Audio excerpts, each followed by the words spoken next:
Hear me? So I can talk softly and you can still hear me? Good. Welcome. As some of you know, I'm a Benedictine monk, and in the Rule of St. Benedict at the very beginning, there's a line that goes something like this: whenever you begin a good work, begin it with prayer. So I'm thinking that what we're going to do tonight is a good work. And so I'm going to follow the rule of St. Benedict and begin it with prayer. Are you with me? Yes. Okay. Our prayer will be very simple. If you take your, I think it's breaking bread, yes, and turn to number 38, we're only going to sing one verse of number 38. Then I'm going to pray a psalm, and then when I finish praying the psalm, we'll sing that verse again. And you all know it, so you may not even need your music to go along with it. Do you want to play it? Okay? Then you'll need to start singing it.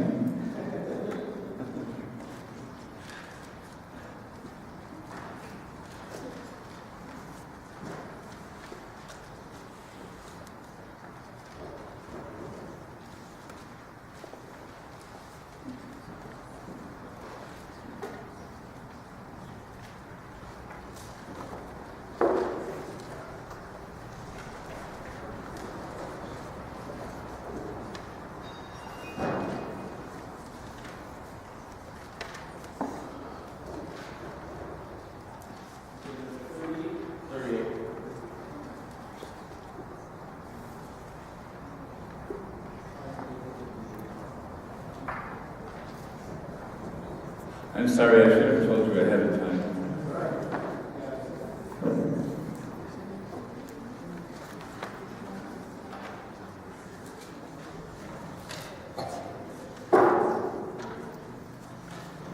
Just the first verse.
Bless the Lord, O my soul, and all that is within me.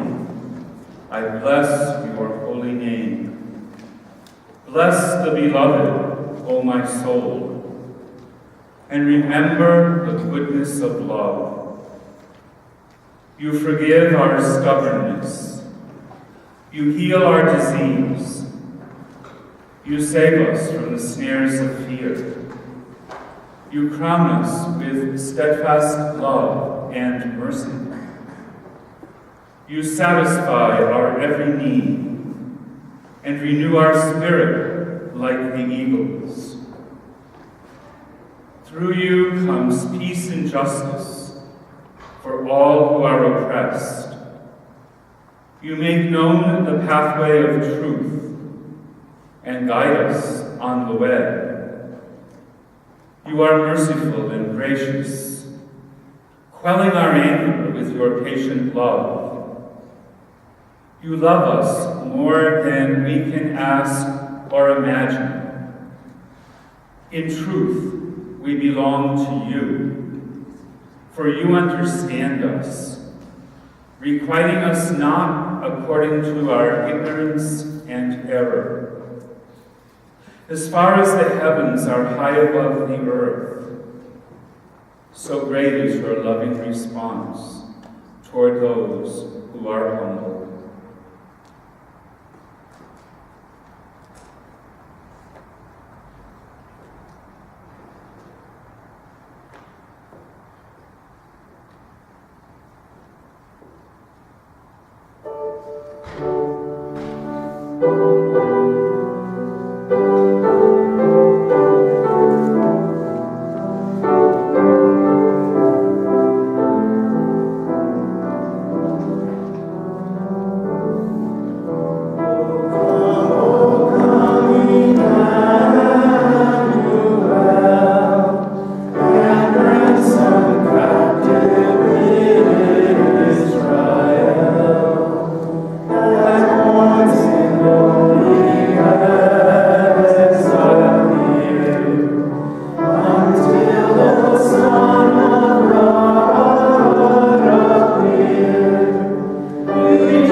Later this evening, when we celebrate the liturgy of the Eucharist, we'll hear from the prophet Isaiah.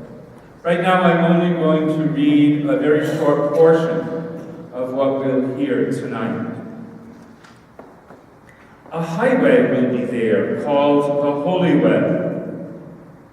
No one unclean may pass over it, nor fools go astray on it. No lion will be there, nor beast of prey go up to be met upon it. It is for those with a journey to make. It is for those with a journey to make.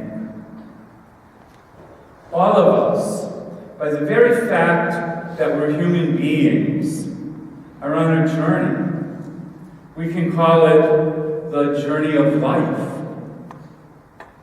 But there are other, smaller journeys that we're on as well. Just take a moment to look back at the last year and see if you can identify a smaller journey that you were on in your own life during this past year. You went from one place to another. It doesn't have to be far away, but you went from one place to another, and then since you're here, you most probably came back. Okay, does everyone have a mini journey in their mind? I'd like to share with you 2 journeys that I made in the past year. And in one sense, I see they were very different. It was probably around last January that I got a call from a woman in a local parish. And she said to me, "I'm desperate." So I said, I didn't know what was coming next. So I said, "Well, what are you desperate about?" And she said, "A group from our parish is going to the Holy Land. And every priest that I asked to come with us isn't able to come. And we need to have a priest to say the liturgy for us every day on our pilgrimage. Do you want to come?" Well, did I want to come? And so I said, "Yes, I'll come." And then she said, "And you don't have to pay a penny. It'll all be taken care of." So the very day after Easter, I'm on a plane heading first to Frankfurt and then finally to Tel Aviv. 2 wonderful weeks in the Holy Land. And on this journey, I didn't have to do any planning. We had a tour guide. Everything was planned. And the tour guide knew exactly where he was taking us. He knew what to tell us along the way. He knew what to tell us when we got there. All I had to do when we got there was say Mass. That was a very different kind of journey than the journey I took in the month of November. In the month of November, I went back home to the East Coast. My grandnephew was celebrating his first birthday, and I had never seen him before. So I wanted to be there for his first birthday. But I wanted to do a few other things while I was there as well. I wanted to visit my sister, and my sister lives in South Carolina, and my grandnephew lives in Rhode Island, so they're not very close to each other. So I had to plan my itinerary. And I also wanted to make my annual retreat on the Hudson River. Not too far from Rhode Island, but not very close either. And so I had to sit down and I had to plan everything. I mean, I knew what the dates of the retreat were. Those weren't negotiable, but the rest of the journey was. So I planned my itinerary to fly first to South Carolina to see my sister. And then when I was done visiting her and her family, I got on another plane and headed for Rhode Island. I attended my grandnephew's first birthday party. And then I got on a bus from Providence, Rhode Island that was going to take me to Manhattan. And I was sure that I knew that where the bus was going to take me, I could get a train to the retreat house. So I says, this is very easy. However, when I got to Manhattan, the train went to Port Authority. And I needed to take a train, I guess it was, from Grand Central Station. Port Authority is on one side of Manhattan. Grand Central Station is on the other side. So I saw a woman behind a ticket booth in Port Authority, and I said, "How far is Grand Central Station?" And she says, "Oh, it's just 6 blocks." Well, have you ever seen a block in Manhattan? A block can go sometimes a quarter of a mile. So I'm starting, and I have 2 huge suitcases. And I run into a policeman on the way, and I said, "Do you think I can make it to Grand Central Station walking?" And he looked at me, and he thought for a minute, and he said, "No, you can't." So I went back to Port Authority, and I saw the line for the taxi. And the line was huge. And the way it worked was a taxi would come, but only one person would get in it, and that didn't make the line any less huge. So I must have been in line for a taxi for 45 minutes. The taxi driver didn't speak good English, or maybe he didn't understand my California accent that I picked up since I've been living here. I said, "I need to go to Grand Central Station." He said, "Okay, I'll take you to Penn Station." I said, "No, not Penn Station, Grand Central Station." Anyway, I finally got to Grand Central Station. I got a ticket to the town where the retreat center was.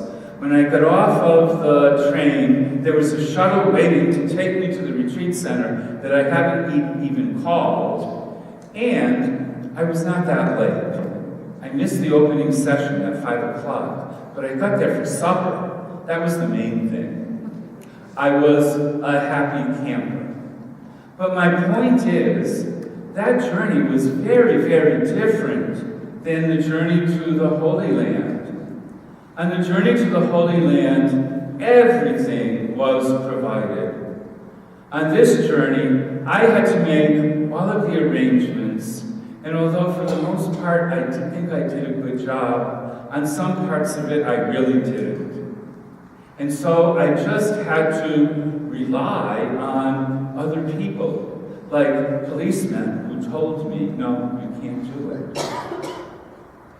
This whole business of journey is what Advent is really all about. And so I asked you to reflect on some journeys in your own life. I told you some journey stories in preparation for listening to the Word of God as it comes through the prophet Isaiah. Now, the book of the prophet Isaiah is long. If you open your Bible, it has 66 chapters to it. You know, in the old days, they put those kind of books on scrolls. The prophet Isaiah took up a whole scroll. You know, there's another scroll that you can find 12 prophets on it. Isaiah, the whole scroll. Well, I'm not going to talk about the whole scroll tonight. I'm only going to talk about the middle part of the scroll, chapters 40 to 55. And we heard the beginning of chapter 40 at Mass yesterday. But I want to tell you a little bit about the prophet that wrote these chapters and what was on his mind. Now, I need to give you a little historical background, but just a little. The temple in Jerusalem was destroyed by the Babylonians. They invaded the whole country. They burned the city of Jerusalem to the ground. There was nothing left of the temple. And they took the people who lived in Jerusalem as captives. And they brought them to their home city of Babylon. So what we have are Jewish people used to living in Jerusalem, used to living where there's a temple where they can worship God that was the center of their lives. In other words, their whole lives are disrupted. And not minimally disrupted, majorly disrupted. Now, the Babylonians did not enslave them. They let them live all together by themselves, all Jewish people, in a little ghetto in Babylon. Now, the prophet Jeremiah, a different prophet, lived through all of this devastation. And he wanted to keep in contact with the people who were in Babylon. And so he wrote a letter to them. He said to them, you know what? You're going to be there a very long time. He thought they were going to be there for 70 years. Well, it wasn't quite that long, but it was a long time. And so he said to them, you have to adapt to your new situation. You need to start doing farming so that you can grow food for yourself. You need to plant olive vineyards and grape vineyards, and you need to have trees where fruit can grow. And you need to settle down there. You need to have children. You need to raise a family. And so that went on for a good 40-some years. Not quite the 70 that Jeremiah had originally thought of. But what happens in the course of 40-some years? People from that first generation that went over, a lot of them died. And then there's a new generation who knew nothing about Jerusalem. All they knew was Babylon. And you know what? Because that's all they knew. They liked Babylon. And their parents didn't like it that they liked Babylon. Can you hear the story?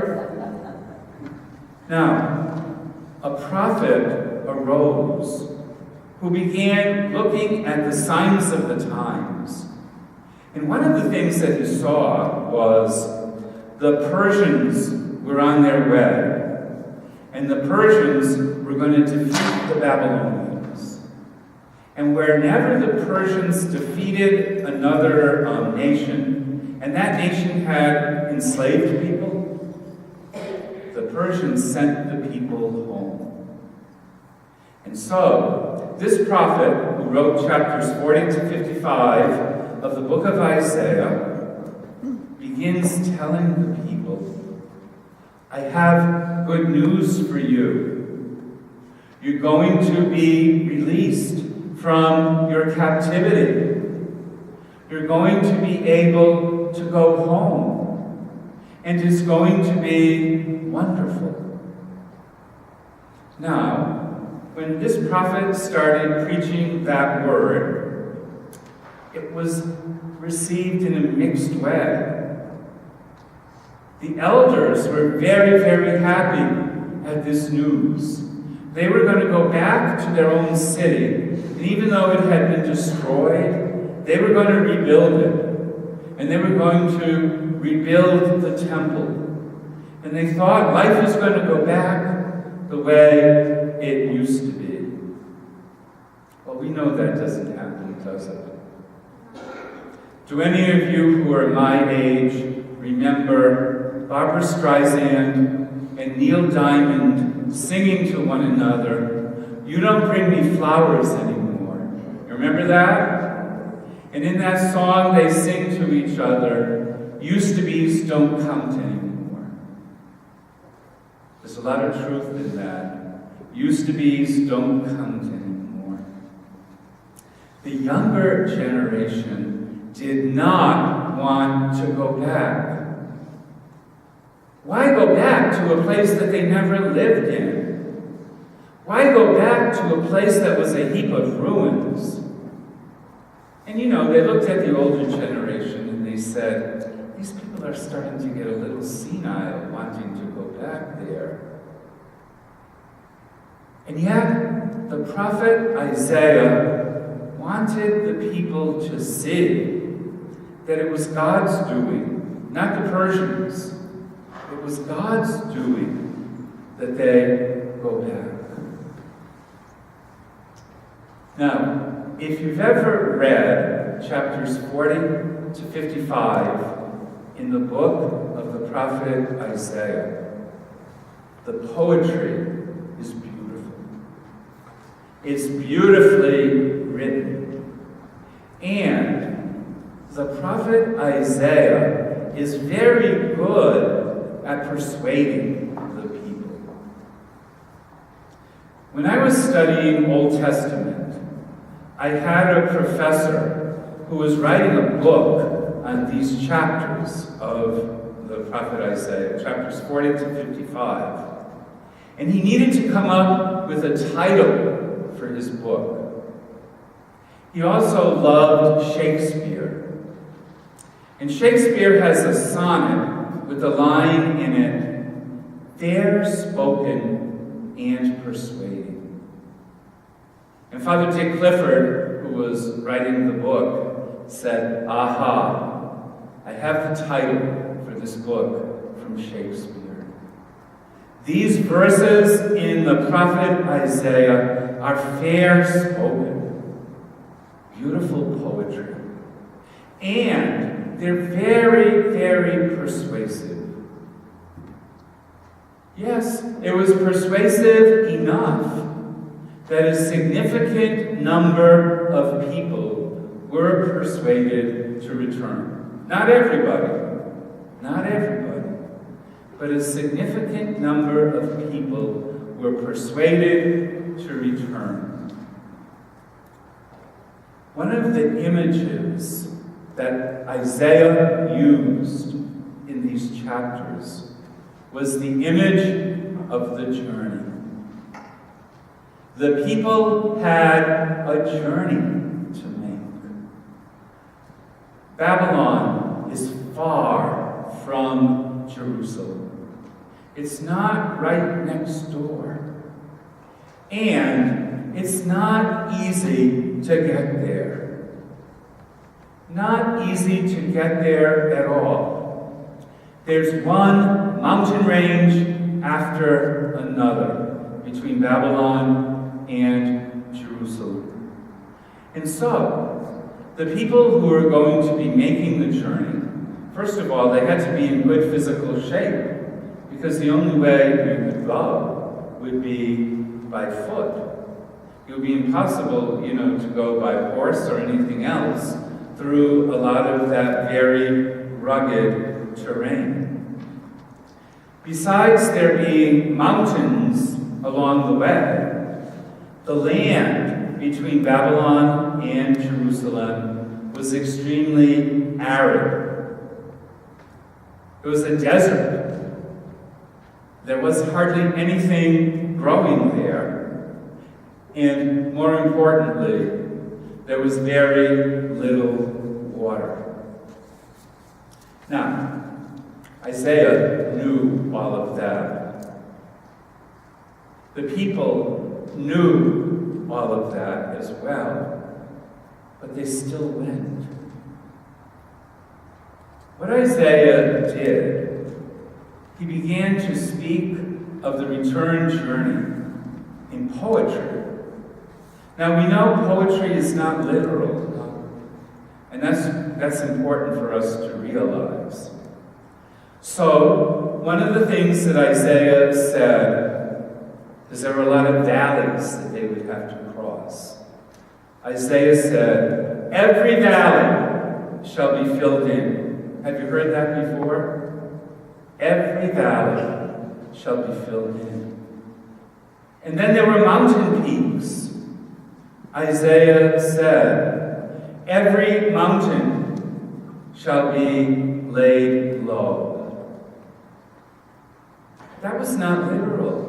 The people had to cross mountains and go through valleys. He also said, there's going to be a lot of vegetation along the way. You'll be able to pluck fruit off of the trees as you go. There were no trees to pluck fruit off of. And then he said, there will be springs of water flowing in the desert. The desert was dry as dust. There were no springs of water. And then Isaiah said, there will be no wild animals along the way. Between Babylon and Jerusalem, you can meet every variety of lion, tiger, and bear.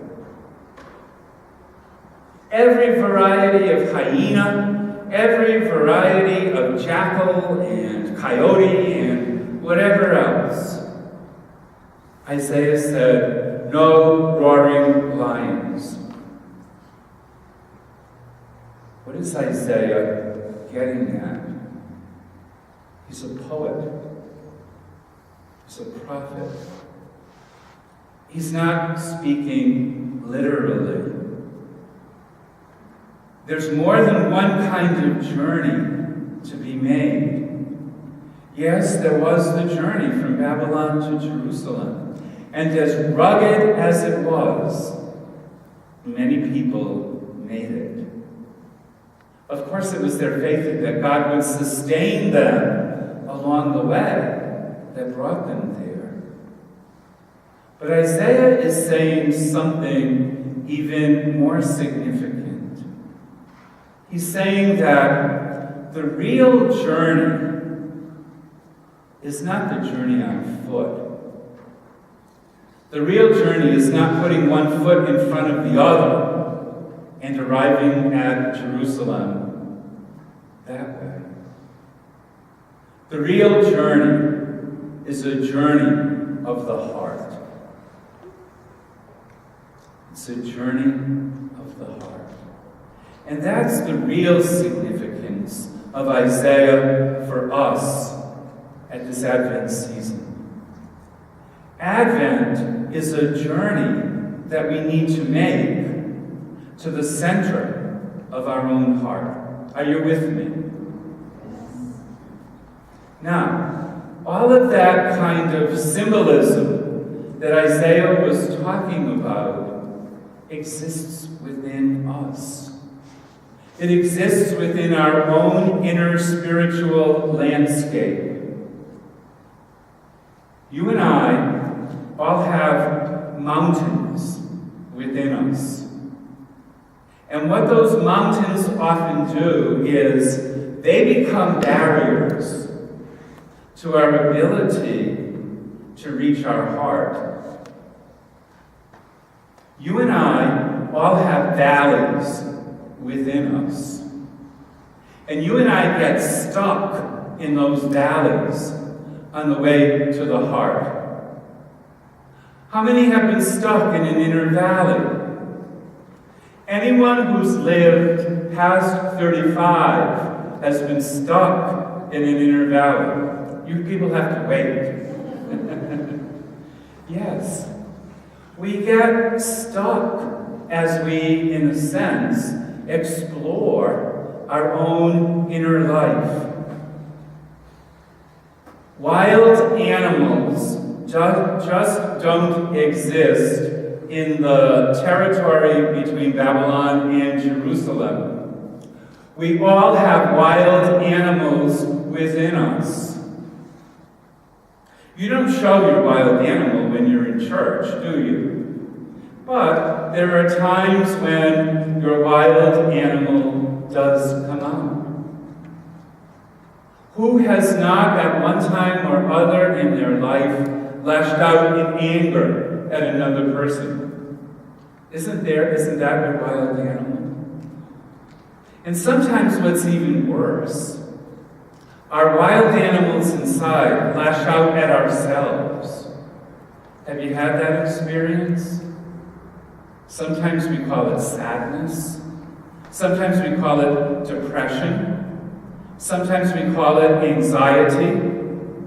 But there are all kinds of ways that the inner animals within stop us from making that kind of an inner journey. Here's what I'm going to suggest. The journey from Babylon to Jerusalem could be measured in miles. And it's a very long journey. But the journey to our own heart is even longer. There are those who say that the longest journey that we make in our human life is from our head to our heart. Have you heard that before? The longest journey that we make is from our head to our heart. Many of us live in our heads too much. Our heads are filled with facts, and we think that facts give the meaning of everything. Well, facts are important, but they don't give the meaning of everything. The heart knows reasons that the head is totally unaware of. But you have to live long enough to be able to arrive at that. And so, the journey from the head to the heart is often a journey in faith. Because you don't know where you're going. And it often doesn't make sense. But what it's like is putting one foot in front of the other. Now let me tell you one thing. Christmas is in 2 weeks. We have a very short Advent this year. You're not going to make the journey to the center of the heart in 2 weeks. Did anyone make that journey last Advent? No. So you're not going to make it this Advent either. In a sense, that journey becomes a lifetime journey. But what we can do during Advent is we can make a few steps.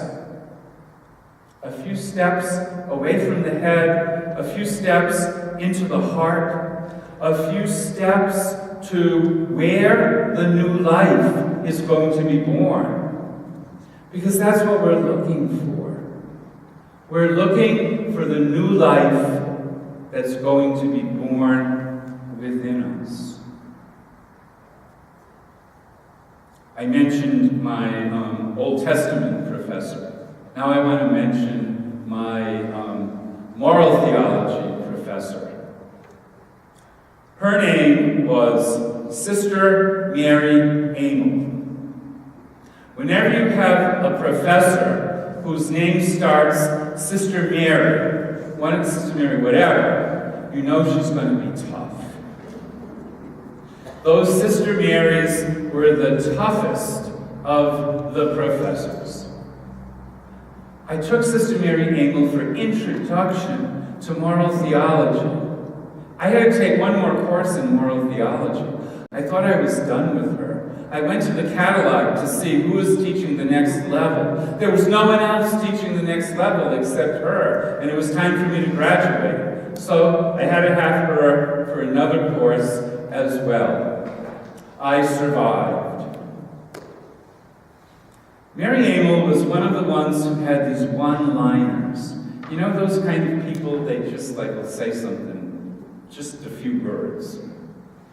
This was her one-liner from moral theology. You can get there from here. You can get there from here. Now here's the problem. We often don't like the here where we are, huh? And because we don't like the here that we are where we are, we often think, I can't get out of this. There's nowhere for me to go. I'm stuck here. No, you're not. You're not stuck here. You can make the journey. It might not be an easy journey to get there from here. I'm not talking nonsense, am I? You're going to have to go through the inner mountains. You're going to have to meet the inner wild beasts. You're going to have to go through valleys where it's seemingly like you're going down instead of up. But you can still get there from here. The person who wrote chapters 40 to 55 of the prophet Isaiah knew that. He knew that they could get there, Jerusalem, from here, Babylon, no matter what they had to go through at every different step of the way. During our Advent season, the Church over and over again proposes readings to us from Isaiah chapters 40 to 55. And the reason is what I read at the beginning. A highway will be there called the Holy Way. Where is that highway? It's within you. No fools go astray on it. In other words, you're going to get there. No lion will be there, nor beast of prey will be met upon it. This road is for those with a journey to make.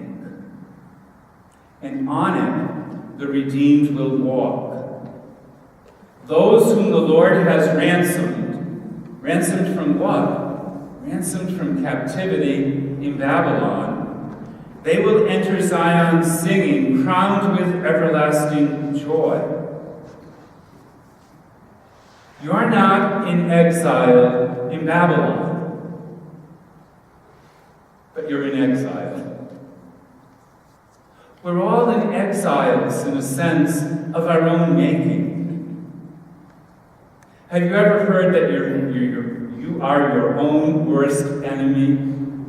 How true that is. So many of the things that we find ourselves involved in a sense, we've helped to create them. And part of wisdom is to realize that and then to stop doing it. And when we can stop doing it, then we can be a little bit freer in making this journey to the heart.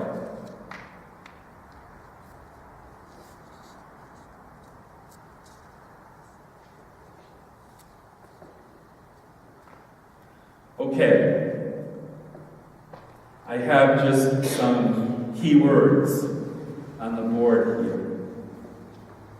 This whole Advent retreat is going to be about a journey.